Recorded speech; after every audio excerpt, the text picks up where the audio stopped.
అందరికీ నమస్కారములు.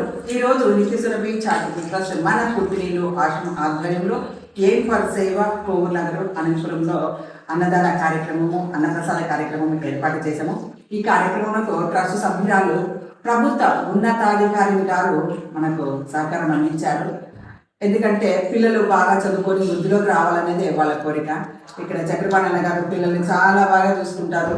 మామూలుగా ఒకరిద్దరు పిల్లలు ఉంటేనే మన తల్లిదండ్రులు చూసుకునేకి ఎంత కష్టపడతాం, కానీ ఇంతమంది పిల్లలకు ఒకే ప్రేమ పంచుతూ అందరికీ ఎవరికి ఏ కాదన్నా చూసుకుంటున్నారు. పిల్లలు బాగా చదువుకొని వృద్ధిలోకి రావాలన్నదే మా అందరి కోరిక, మా అందరి ఆకాంక్ష. నేను అన్ని చోట్లకి రాలేను, అందరికీ సేవ చేయలేను. వీళ్ళున్న ప్రతి ఒక్కరూ ఇతరులకు ఏదో ఒక రూపంలో సహాయం చేయండి. ఇక్కడ 6వ క్లాస్ నుంచి ఇంటర్మీడియట్ ఎంఎస్సి చదివే వరకు కూడా పిల్లలు ఎవరైనా మగపిల్లలు వచ్చి చేరవచ్చు. సుదూర ప్రాంతాల్లో ఎక్కడైనా పల్లెల్లో ఉంటారు, అనుకూలాలు ఉండకపోవచ్చు. కాబట్టి ఇక్కడ అన్ని విధాల సౌకర్యంగా ఉంటుంది. ఇక్కడ చదువుకొని విద్యలోకి రావాలన్నదే మా కోరిక.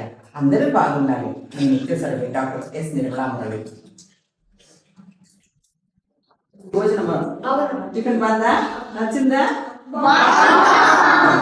సరే, సంతోషము. మాకు సపోర్ట్ చేసిన ఆంటీకి అందరి తరఫున ధన్యవాదాలు తెలియజేస్తున్నాను. జై శ్రీరామ్.